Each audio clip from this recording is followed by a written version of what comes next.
Je donne la parole à Madame Garrigos. Monsieur le maire, mes chers collègues, ce projet de délibération concerne encore une fois une association de lutte contre le sida. Et même s'il est impossible de toutes les saluer, je voudrais brièvement marquer cette délibération, car Paris sans sida joue un rôle particulièrement stratégique et pertinent dans la coordination des efforts de tous les services et de toutes les associations travaillant pour faire face à l'épidémie à Paris.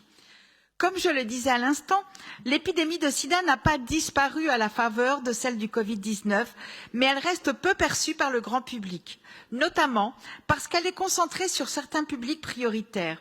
À Paris, 52% des cas concernent des hommes ayant des rapports sexuels avec des hommes, HSH, et 38% des migrantes et migrants.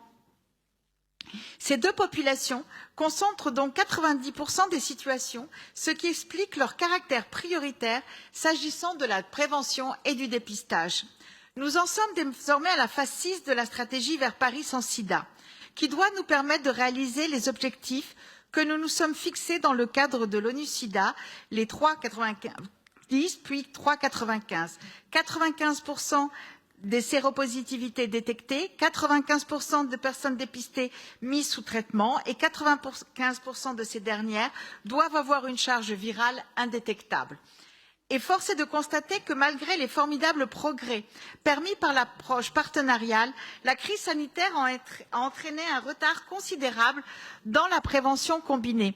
Ce sera donc le premier des objectifs dans cette phase 6, un objectif urgent et essentiel. Dans le sillage de l'ouverture de la primo-prescription de la PrEP par les généralistes, le deuxième objectif consiste à accélérer et étendre la promotion de la PrEP, traitement pré-exposition encore trop méconnu. Enfin, la valorisation des actions et projets menés par la VPSS devrait permettre de généraliser les bonnes pratiques et leur adaptation en France et à l'étranger.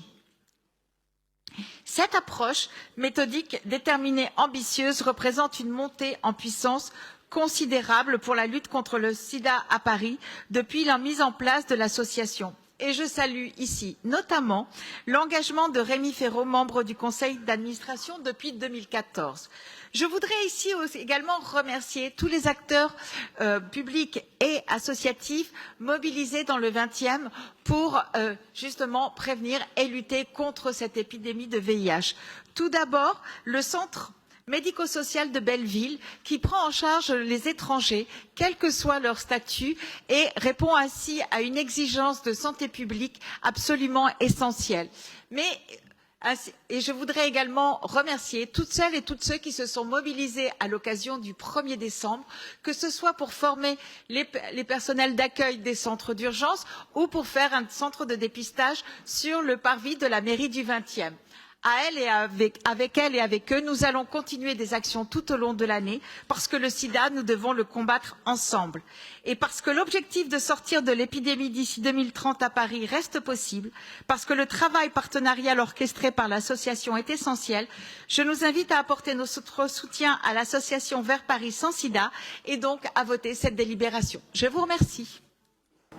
Merci.